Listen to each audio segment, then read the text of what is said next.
अब यूनिकोड की कहानी क्या है? यूनिकोड की कहानी क्या है? यूनिकोड की कहानी बड़ी सिंपल है। अगर हम इसको पहले एक बार रीड करते हैं फिर इसको समझने की कोशिश करते हैं। Unicode means universal character encoding standard. ठीक है, यूनिकोड एक यूनिवर्सल कैरेक्टर एनकोडिंग स्टैंडर्ड बनाया गया। जैसा कि नाम से ही समझ में आ रहा है, universal character encoding standard, which means कि इस एनकोडिंग स्टैंडर्ड के अंदर, इस कैरेक्टर सेट के अंदर हम हर तरह के यूनिवर्स में इस्तेमाल होने वाले हर तरह के कैरेक्टर्स को रिप्रेजेंट कर पा रहे हैं। ये है सबसे बड़ा फायदा इसका। यहां से शुरुआत होती है। यहाँ पे एस्काई की जो दिक्कतें थी कि जहां पर हम सिर्फ 256 कैरेक्टर्स को रिप्रेजेंट कर पा रहे थे, उसको दूर किया यूनिकोड ने। उसको किसने दूर किया? उसको दूर किया यूनिकोड ने यहाँ पर। ठीक है, तो Unicode means universal character encoding standard. ठीक है, नेक्स्ट हमारे पास है Unicode was developed to overcome the limitations of ASCII. वही बात जो हम कह रहे हैं कि यूनिकोड किस लिए डेवलप किया गया? जो एस्काई की लिमिटेशंस थी। लिमिटेशंस मींस कि हम जहां पर 256 कैरेक्टर्स को रिप्रेजेंट कर पा रहे थे, हम सारे कैरेक्टर्स, हर तरह की लैंग्वेज के हर कैरेक्टर को रिप्रेजेंट नहीं कर पा रहे थे। उसको दूर करने के लिए यूनिकोड को बनाया गया by creating a universal standard for encoding text. एक स्टैंडर्ड बना encompassing nearly every written language, कि जिसके अंदर हर लिखी जाने वाली लैंग्वेज के सिंबल्स और इमोजीज तक रिप्रेजेंट किए जा सकते हैं। अब यूनिकोड के अंदर क्या होता है? It assigns a unique code to each character. इनका क्या स्टाइल है कि ये नंबर नहीं असाइन करते हैं। एस्काई क्या करता था? हर कैरेक्टर को एक नंबर असाइन करता था, बट यूनिकोड कहता है नहीं, हम हर कैरेक्टर को एक यूनिक कोड असाइन करेंगे, जिसे हम कोड पॉइंट कहते हैं, जिसे हम कोड पॉइंट कहते हैं। इनकी एक कोड पॉइंट टेक्निक है। Across all scripts, all scripts का मतलब यहाँ पर ये हुआ कि हर तरह के जो लैंग्वेजेस होती हैं उनकी बात हो रही है। Making it ideal for international applications. That means कि हम जब भी कोई ऐप बना रहे हैं, डेवलप कर रहे हैं, तो ऐसा ना हो कि हम उसे सिर्फ और सिर्फ इंग्लिश, उसके अंदर लैंग्वेज के फीचर में हम इंग्लिश का ही फीचर दे पा रहे हैं, क्योंकि हम वही घिसा पिटा एस्काई स्टैंडर्ड कोड यूज कर रहे हैं। ठीक है, हम क्या करेंगे? हम यूनिकोड का यूज करेंगे और हम वहां पे ये फंक्शनैलिटी दे सकते हैं कि वो जिस भी एरिया का, जिस भी कंट्री का पर्सन उसे यूज कर रहा है, उसको वहां की लैंग्वेज वहां पर डिस्प्ले होती हुई दिखाई दे और वो उसे आसानी से समझ सके। तो थोड़ा सा इन डेप्थ इसके बारे में बात करते हैं, जैसे हमने एस्काई में करी थी। So the first point here is कि जरूरत क्या थी। ठीक है, सबसे बड़ी बात क्या है कि भैया जरूरत क्या थी यूनिकोड की? तो वही मैं इतनी देर से यहां पर एक्सप्लेन कर रहा हूं। जरूरत थी कि to represent more characters,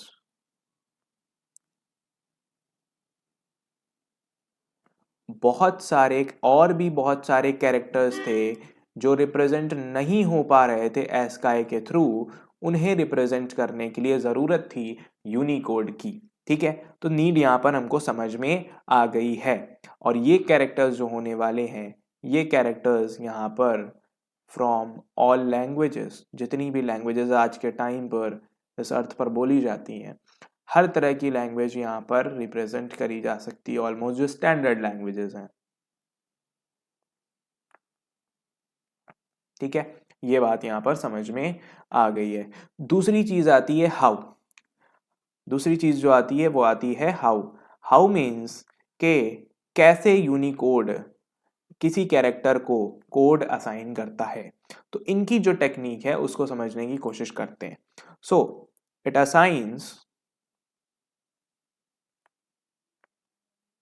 assigns a unique number.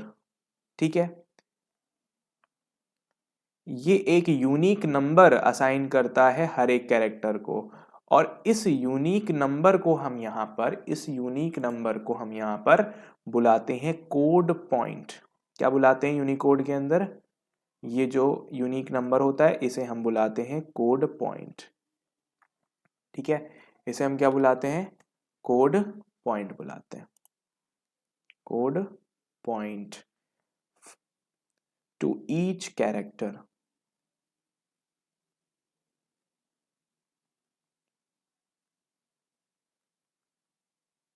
To each character.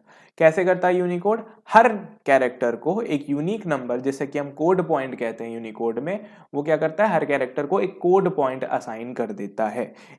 और सबसे इंपॉर्टेंट बात यहां पर, सबसे इंपॉर्टेंट बात वो ये है कि हम यूनिकोड को एक ग्लोबल डिक्शनरी कह सकते हैं। अब क्यों कहा जा रहा है इसे एक ग्लोबल डिक्शनरी, वो बहुत आसानी से समझ में आ रही होगी बात। क्यों? क्योंकि यहाँ पर ऑलमोस्ट हम सारे लैंग्वेजेस के हर एक कैरेक्टर को, इंक्लूडिंग इमोजीज, हम हर एक कैरेक्टर को इस यूनिकोड सिस्टम के थ्रू रिप्रेजेंट कर पा रहे हैं कंप्यूटर्स के ऊपर, डिवाइसेस के ऊपर। ठीक है, इतनी बात समझ में आ रही है। एग्जाम्पल की बात करते हैं यहाँ पर। एग्जाम्पल के तौर पर सबसे पहले हम बात करते हैं ए की, कैपिटल ए। तो एस्काई के रेस्पेक्ट में बात करी जाए तो कैपिटल ए का जो कोड है दैट इज 65। ठीक है, एस्काई बोलता है कि हम 65 नंबर अगर तुम बताते तो हम कहेंगे आप कैपिटल ए की बात कर रहे हैं। बट यूनिकोड कहेगा नहीं, यूनिकोड कहेगा कि आपको कुछ ऐसा बताना पड़ेगा, you capital you plus 0041। Unicode ने कैपिटल ए को कुछ इस तरह का कोड असाइन किया। एक और सिंबल की बात करते हैं, वो सिंबल है यूरो का। यूरो जो कि एक करेंसी है, उसका सिंबल कुछ इस तरह का होता है। इसको इन्होंने कहा कि हम इसको असाइन करेंगे, एक यूनिकोड दे दिया that is U plus 20AC, capital A capital C. उसी तरह से इन्होंने एक इमोजी बना के देखते हैं यहाँ पर, एक इमोजी, उस इमोजी के लिए भी इन्होंने यहाँ पर एक यूनिकोड दिया, स्माइली इमोजी। ठीक है, कुछ ऐसा है स्माइली इमोजी, सही से नहीं बना, मुंह टेढ़ा हो गया, but I think you got the point. Main जो मैं यहाँ पर बात समझाना चाह रहा हूँ वो देखिए। सो इसका कोड था U प्लस 1 कैपिटल F 600। ठीक है, अब यहाँ पर मेन जो हमारा ये U प्लस वाला पार्ट है, मेन जो हमारा ये U प्लस वाला पार्ट है, that is the code point. यही हमारा वो कोड पॉइंट है। पता नहीं दिख रहा है कि नहीं, अब देखते हैं, इसको समझने की कोशिश करते हैं यहाँ पर। ठीक है, सो ग्लोबल डिक्शनरी एग्जाम्पल की अगर मैं बात करता हूं तो ए में यहाँ पर हम क्या कर सकते हैं, ए का इन्होंने यूनिकोड दिया U प्लस 0041, यूरो का दिया U प्लस 20AC, स्माइली का दिया U प्लस 1F600। ठीक है, तो यहाँ पर हम किसी भी लैंग्वेज के कैरेक्टर को रिप्रेजेंट कर पा रहे हैं, प्लस करेंसी सिंबल्स को, प्लस इमोजीज को भी रिप्रेजेंट कर पा रहे हैं। दैट इज वाई हम इसे ग्लोबल डिक्शनरी भी कह सकते हैं। यहाँ पर ये जो हमारा कोड के अंदर U प्लस वाला पार्ट है, that is the code point, कि जिससे हमें पता चलता है कि ये हमारा एक यूनिकोड है। और फिर अकॉर्डिंगली हमारा जो कंप्यूटर है वो उसे समझता है, और समझने के बाद उसे इंटरप्रेट करता है और प्रोसेस करने की पूरी कोशिश वहां पे वो करता है। ठीक है, अब यूनिकोड के अंदर भी कुछ एनकोडिंग के फॉर्मेट्स हैं, यूनिकोड के अंदर भी कुछ एनकोडिंग के फॉर्मेट्स हैं। उन एनकोडिंग फॉर्मेट्स की बात करते हैं। बाय एनकोडिंग फॉर्मेट हमारा यहाँ पर कहने का ये मतलब है कि जैसा कि हमने जाना कि एस्काई के अंदर 7 बिट मेमोरी का यूज होता है, एक्सटेंडेड एस्काई के अंदर 8 बिट मेमोरी यूज होती है for each and every character. तो यहाँ पर ये कैसे करता है, यानी यूनिकोड कितनी मेमोरी का यूज करेगा, तो उसके लिए यूनिकोड ने तीन तरह के एनकोडिंग स्टैंडर्ड बनाए। एक का नाम दिया UTF-8, एक का नाम दिया UTF-8, एक का नाम दिया UTF-16 और एक का नाम दिया UTF-32। ठीक है, तो ये 3 एनकोडिंग स्टैंडर्ड इस्तेमाल होते हैं यूनिकोड के अंदर, UTF-8, UTF-16 एंड UTF-32। ठीक है, अब UTF-8 क्या कहता है, UTF-8 ये कहता है, UTF-8 ये कहता है कि मैं UTF-8 ये कहता है कि मैं 1 बाइट से लेकर के 4 बाइट की स्टोरेज यूज करूंगा हर एक कैरेक्टर के लिए। अब इसने फिक्स नहीं किया। फिक्स नहीं करने का मतलब क्या है, इसने कहा कि मैं 1 बाइट से लेकर के 4 बाइट, 1 बाइट से लेकर के 1 बाइट से लेकर के 4 बाइट तक की स्टोरेज का इस्तेमाल कर सकता हूं। अब इसने ऐसा क्यों किया? टू सेव मेमोरी, मेमोरी को सेव करने के लिए। होता क्या है कि बहुत सारे कैरेक्टर्स ऐसे हैं कि जिनको रिप्रेजेंट करने के लिए हमको 4 बाइट यानी बहुत ज्यादा मेमोरी की जरूरत नहीं है, कि जिनके स्टार्टिंग के यूनिकोड्स इतने आसान है कि जिनको बाइनरी में रिप्रेजेंट करने के लिए बहुत कम बिट की मुझे जरूरत है। ठीक है, यानी कि फॉर एग्जांपल वो इंग्लिश वाले लेटर्स हैं ABCD, ठीक है, इंग्लिश वाले लेटर्स हैं, तो उनकी अगर बात करी जाए तो वो उनका काम तो 1 बाइट में ही हो जाएगा। तो ये कहेगा कि अगर कोई ऐसा कैरेक्टर है कि जिसे मैं 1 बाइट में ही रिप्रेजेंट कर सकता हूं तो मैं उसके लिए 1 बाइट यूज करूंगा। अगर कोई ऐसा कैरेक्टर है कि जिसके लिए मैं 2 बाइट में ही रिप्रेजेंट कर सकता हूं तो मैं उसके लिए 2 byte, otherwise 3 byte, otherwise 4 byte. यानी ये अकॉर्डिंगली कैरेक्टर के अकॉर्डिंग अपने स्पेस को बढ़ाएगा, बट 4 से ज्यादा नहीं जाएगा, 1 से मिनिमम में नहीं जाएगा। 1 byte that means extended ASCII के पास में आ रहा है, यानी 8 बिट से लेकर के 32 बिट। अगर मैं इसको एकदम बिट्स में बात करता हूं तो 8 बिट से लेकर के 32 बिट की स्पेस ये यूज करेगा अकॉर्डिंगली। ठीक है, हर कैरेक्टर के हिसाब से। वही बात अगर मैं UTF-16 की करता हूं, तो UTF-16 की कहानी कुछ और है। UTF-16 कहता है मैं ज्यादातर कैरेक्टर्स के लिए 2 बाइट इस्तेमाल करूंगा। मतलब 2 बाइट से नीचे इस्तेमाल करने की कोई पॉसिबिलिटी नहीं है। अगर वो कैरेक्टर 1 बाइट में भी रिप्रेजेंट हो सकता है फिर भी मैं उसके लिए 2 बाइट का स्पेस यूज करूंगा। 2 बाइट फॉर मोस्ट कैरेक्टर्स। ठीक है, ज्यादातर कैरेक्टर्स के लिए ये क्या कहेगा कि मैं 2 बाइट्स की स्टोरेज यूज करूंगा। ठीक है, फिर फिर फिर ये कहेगा कि बाकी बचे हुए के लिए मैं 4 बाइट्स यूज करूंगा for additional characters. 4 bytes for 4 bytes for additional characters. ठीक है, UTF-16 ये कहता है कि मैं ज्यादातर कैरेक्टर्स के लिए 2 बाइट्स की स्टोरेज यूज करूंगा। अगर बिट में बात करी जाए तो 1 बाइट में 8 बिट होते हैं, उस हिसाब से 2 बाइट में 16 बिट हो जाएंगे, यानी मिनिमम 16 बिट यहां पर वो यूज करने वाला है फॉर ईच कैरेक्टर। और अगर अगर तो वो 2 बाइट में यानी 16 बिट के अंदर रिप्रेजेंट नहीं हो पाता है तो वो उन कैरेक्टर्स के लिए 4 बाइट तक अपने मेमोरी को एक्सपैंड करेगा, कहेगा ठीक है अब इनके लिए हम 4 बाइट यानी 32 बिट्स का यूज करेंगे। ठीक है, अब अगर हम बात करें यहां पर UTF-32 की, तो UTF-32 सिंपल सी बात कहता है कि मैं हर एक कैरेक्टर के लिए 4 बाइट यूज करूंगा। 4 बाइट्स फॉर ऑल कैरेक्टर्स। इसका फंडा सिंपल है कि हर एक कैरेक्टर के लिए मैं 4 बाइट यहां पर इस्तेमाल करने वाला हूं। 4 बाइट मींस यहां पर क्या, 32 बिट्स, 32 बिट्स। तो अब इन एनकोडिंग स्टैंडर्ड के नाम को हम अच्छे समझ सकते हैं कि इनके नाम का मतलब क्या है। UTF-8 मींस 8 यहां पर बिट को रिप्रेजेंट कर रहा है। क्या रिप्रेजेंट कर रहा है? Bit, minimum bit. तो ये कहता है कि मैं मिनिमम 8 बिट की स्पेस यूज करूंगा ही करूंगा। UTF-8 UTF-16 कह रहा है कि मिनिमम 16 बिट है।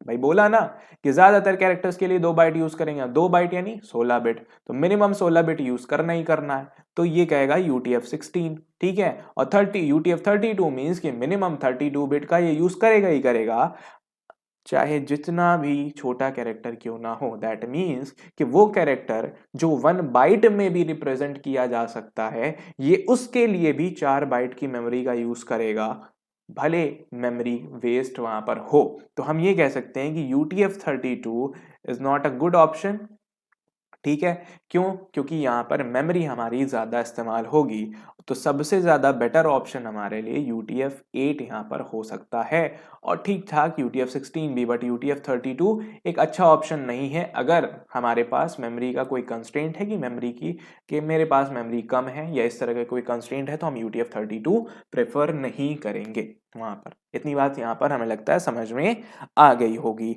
दूसरी बात यहाँ पर ये करते हैं कि रेंज ऑफ कैरेक्टर्स की, रेंज ऑफ कैरेक्टर्स की, ठीक है। फाइनल, जैसा कि हमने कहा था कि एस्काई के अंदर हम 128 कैरेक्टर्स को रिप्रेजेंट कर सकते हैं, है ना। उसी तरह से हम एक्सटेंडेड एस्काई के अंदर 256 कैरेक्टर्स को रिप्रेजेंट कर सकते हैं। तो यूनिकोड में हम कितने कैरेक्टर्स को रिप्रेजेंट कर सकते हैं? तो इन्होंने कहा कि ओवर 143,000 कैरेक्टर्स कि हम यहाँ पर 1,43,000 से भी ज्यादा कैरेक्टर्स को रिप्रेजेंट कर सकते हैं, से भी ज्यादा, स्टिल काउंटिंग। ठीक है, बात ये समझ में आ रही है। यहाँ तक कि अगर हम यूनिकोड की साइट पर जाते हैं जो कि है unicode.org, यहाँ पर हम साइट लिख देते हैं unicode.org, ये यहाँ पर वेबसाइट की लिंक है। इस पे आप चेक कर सकते हैं हर एक कैरेक्टर का, इमोजी का, ABCD यानी जितने भी हैं सबके यूनिकोड के जो कोड होते हैं, कोड पॉइंट्स होते हैं, हम उनको चेक कर सकते हैं वहां पे जाकर के। तो ओवर 1,43,000 कैरेक्टर्स का मतलब ये है, स्टिल काउंटिंग का मतलब ये हुआ कि अभी भी हम और कैरेक्टर्स यूनिकोड में ऐड करना चाहें तो कर सकते हैं, अभी भी उसके अंदर कैपेसिटी है। तो अगर यहाँ पर कैलकुलेशन किया जाए तो हम 2 की पावर अगर 32 निकालते हैं, 2 की पावर 32 निकालते हैं, तो जो नंबर आएगा वो बताएगा कि हम मैक्सिमम यूनिकोड में कितने कैरेक्टर्स को रिप्रेजेंट कर सकते हैं, जो कि एक बहुत बड़ा नंबर है, जो कि एक बहुत बड़ा नंबर है। ठीक है, तो यहां तक हमारी जो डिस्कशन थी यूनिकोड की वो भी खत्म होती है। एक बार फटाफट से दोबारा से देख लेते हैं। Unicode means universal character encoding standard. ठीक है, इसको डेवलप किया गया था, जरूरत क्या थी भाई? ताकि हम और ज्यादा कैरेक्टर्स को रिप्रेजेंट कर सकें जो बहुत सारी लैंग्वेजेस में है, Hindi, Urdu, Persian, Russian, Italian, बहुत सारी लैंग्वेजेस हैं जिनको, अरेबिक हो गया, तो ये सारे, इन सबको भी रिप्रेजेंट किया जा सके। कैसे किया गया? हर एक कैरेक्टर को एक यूनिक नंबर दिया जाता है जिसे हम यहाँ पर कोड पॉइंट बुलाते हैं। इसको ग्लोबल डिक्शनरी भी कहा जाता है। वजह यही है कि हम यहाँ पर हर तरह के लैंग्वेज के हर तरह के सिंबल को रिप्रेजेंट कर सकते हैं। एग्जाम्पल में हमने देखा कि भाई कैपिटल ए को हम इस यूनिकोड से रिप्रेजेंट कर सकते हैं, यूरो को हम इस यूनिकोड से रिप्रेजेंट कर सकते हैं, स्माइली को हम इस यूनिकोड से रिप्रेजेंट कर सकते हैं। ठीक है, एनकोडिंग फॉर्मेट्स की हमने बात करी कि एनकोडिंग फॉर्मेट्स का मतलब क्या हुआ कि किस तरह से ये स्टोरेज करेगा, यानी कि अपने कैरेक्टर्स को किस तरह से स्टोर करेगा कंप्यूटर्स के अंदर। तो इन्होंने 3 एनकोडिंग फॉर्मेट दिए हैं, UTF-8, UTF-16 and UTF-32। UTF-8 कहता है कि मिनिमम 8 बिट तो मैं लूंगा ही लूंगा, यानी छोटे से छोटे कैरेक्टर के लिए ये 8 बिट तो लेगा। अगर वो कैरेक्टर 8 बिट में नहीं स्टोर हो पाता है तो हम बढ़ा देंगे, 16 बिट इस्तेमाल करेंगे, तब भी नहीं होता है तो और बढ़ा देंगे। ठीक है, तब भी नहीं हो, 24 बिट यूज करेंगे तब भी नहीं होता है तो हम 32, यानी 1 बाइट से 4 बाइट की स्टोरेज का हम इस्तेमाल करेंगे। UTF-16 कहता है मिनिमम 16 बिट तो मैं इस्तेमाल करूंगा ही करूंगा, भले वो कैरेक्टर 8 बिट में ही क्यों ना स्टोर हो जाए। ठीक है, तो minimum 2 bytes for most characters, और एडिशनल कैरेक्टर्स जो 2 बाइट में एडजस्ट नहीं हो सकते हैं, रिप्रेजेंट नहीं किए जा सकते हैं, उनके लिए 4 बाइट यानी 32 बिट यूज करेगा ये। UTF-32 की बात करें तो ये कहता है कि मिनिमम 32 बिट तो यूज करना ही करना है, भले वो कैरेक्टर 1 बाइट, 2 बाइट, 3 बाइट में ही क्यों ना रिप्रेजेंट हो, बट मैं उसके लिए 4 बाइट यूज करूंगा ही करूंगा। सो UTF-32 might not be a good option for us अगर हमारे पास मेमोरी का कोई कंस्ट्रेंट है, कि मेरे पास मेमोरी की दिक्कत है। ठीक है, और ज्यादा यहाँ पर प्रेफरेबल होगा UTF-8, और यही सबसे ज्यादा यूज्ड एनकोडिंग फॉर्मेट है यूनिकोड का। ठीक है, रेंज ऑफ कैरेक्टर्स की बात करी जाए तो ओवर 1,43,000 कैरेक्टर्स हम यहां पर रिप्रेजेंट कर चुके हैं with the help of Unicode. ठीक है, तो Unicode is much much powerful than ASCII. वजह वही कि यहाँ पर हम बहुत सारे कैरेक्टर्स को रिप्रेजेंट कर सकते हैं। ASCII versus Unicode. So next topic जो है हमारा वो ये है कि हम एस्काई और यूनिकोड के बीच में डिफरेंस देखने वाले हैं। तो सबसे पहले एनकोडिंग साइज के बेसिक में बात करते हैं। तो एस्काई ने कहा कि हम 7 बिट्स का यूज करेंगे और एक्सटेंडेड एस्काई ने कहा हम 8 बिट का यूज करेंगे। तो मैक्सिमम बात करी जाए तो 8 बिट तक जाता है मामला एस्काई का, एनकोडिंग साइज के बारे में बात करी जाए। लेकिन वह यूनिकोड ने कहा, तो यूनिकोड ने 3 तरह के एनकोडिंग फॉर्मेट दिए और मैक्सिमम ये 4 बाइट तक जाते हैं। तो स्टोरेज के मामले में बात करी जाए तो एस्काई कम जगह ले रहा है, एनकोडिंग साइज एस्काई की कम है और यूनिकोड की ज्यादा है। कैरेक्टर्स की बात करी जाए तो स्टैंडर्ड एस्काई में हम 128 कैरेक्टर्स को रिप्रेजेंट कर पाते थे और एक्सटेंडेड एस्काई में 256 कैरेक्टर्स को रिप्रेजेंट कर पाते थे। वहीं यूनिकोड में अगर हम कहते हैं तो हम अभी तक 1,43,000 कैरेक्टर्स को रिप्रेजेंट कर चुके हैं और उससे भी ज्यादा, और अभी भी अगर हम कुछ यूनिकोड कैरेक्टर्स ऐड करना चाहते हैं तो वो भी हम कर सकते हैं। लैंग्वेजेस सपोर्टेड, यानी एस्काई के अंदर प्राइमरली सिर्फ और सिर्फ इंग्लिश के लिए वो बनाया गया था। तो इंग्लिश के जितने अल्फाबेट्स और सिंबल्स होते हैं वो सारे वहां पर रिप्रेजेंट हो जाते हैं। बट हर लैंग्वेज की बात करें, अरेबिक, हिंदी, उर्दू, इन सब की बात करते हैं तो ये नहीं हो सकते हैं। यूनिकोड की अगर हम बात करते हैं तो वर्चुअली ऑल ग्लोबल लैंग्वेजेस, सारी ग्लोबल लैंग्वेजेस जो कि फॉर्मल हैं, बोली जाती हैं, स्टैंडर्ड हैं, रजिस्टर्ड हैं, उन सब के हर तरह के सिंबल को यूनिकोड के थ्रू रिप्रेजेंट किया जा सकता है। बात करें कंपैटिबिलिटी की तो ASCII is not suitable for multi language text. अगर मैं कोई ऐसा एप्लीकेशन बना रहा हूं कि जहां पर मैं चाहता हूं कि मैं लैंग्वेज चेंज करने का ऑप्शन दूं, किसी भी कंट्री का पर्सन उस एप्लीकेशन को इस्तेमाल कर सके, उसका यूज कर सके, उसके लिए मैं एस्काई कभी नहीं चुनूंगा। क्यों? क्योंकि that is only responsible for representing English text. ठीक है। तो यूनिकोड की बात करें तो cross language compatibility, that means किसी भी लैंग्वेज को हम यहाँ पर रिप्रेजेंट कर सकते हैं। कॉमन यूजेज क्या है? एस्काई लीगेसी सिस्टम तक लिमिटेड रह गया है और इंग्लिश बेस्ड एप्लीकेशन में एस्काई का हम यूज कर सकते हैं। लेकिन वहीं यूनिकोड की बात करें, web, international software, modern application के जहां पर आज के टाइम पर हर एक एप्लीकेशन में लैंग्वेज चेंजिंग का फीचर होता है, वहां पर यूनिकोड एनकोडिंग स्टैंडर्ड का यूज हो रहा है। ठीक है। तो ये था डिफरेंस एस्काई वर्सेस यूनिकोड। तो आई होप कि जो चीज मैं आज समझाना चाहता था कि कैरेक्टर सेट क्या होता है, उसके अलावा एस्काई क्या होता है, यूनिकोड क्या होता है, एक्सटेंडेड एस्काई का क्या मतलब है, इन दोनों के बीच का डिफरेंस क्या है, वो सारी चीजें क्लियर होंगी। आज मेरा मेन पर्पस था कि मैं कैरेक्टर सेट को समझा पाऊं और इनके टाइप्स को अच्छे में डिटेल में बता सकूं कि इनका मतलब क्या होता है। तो एक बार फिर से फटाफट से रिवाइज कर लेते हैं कि कैरेक्टर सेट क्या था। Character set is a collection of characters. Characters का एक कलेक्शन है that a programming language can recognise and process, जो कोई भी प्रोग्रामिंग लैंग्वेज आसानी से समझ सकती है, पहचान सकती है और उसे प्रोसेस कर सकती है। तो अगर जावा एस्काई का यूज कर रही है, जावा के अंदर एस्काई भी सपोर्टेड है और यूनिकोड भी सपोर्टेड है। ठीक है, जावा के अंदर दोनों चीजें सपोर्टेड है, हम दोनों चीजों के साथ काम कर सकते हैं। तो अगर मैं जावा के अंदर एक एस्काई कोड लिखता हूं तो जावा पहचान जाएगा कि मैंने लिखा 65 को दिखाया और हमने उसको कैरेक्टर में बदलने की कोशिश करी, वो फौरन कहेगा कि कैपिटल ए। हमने लिखा 97, वो फौरन कहेगा स्मॉल ए। समझ में आ रही है बात? ये यहाँ पर बात है कैरेक्टर सेट की। तो जो कैरेक्टर सेट हमने जावा को दिया, जावा उस कैरेक्टर सेट के सारे कैरेक्टर्स को पहचानता है, लेकिन उसके अलावा किसी कैरेक्टर को नहीं जानेगा। ठीक है। बट जावा के अंदर एस्काई और यूनिकोड दोनों यूज होते हैं, उसमें हमें कोई दिक्कत नहीं होने वाली है। So that is it for today. मिलते हैं नेक्स्ट लेक्चर में।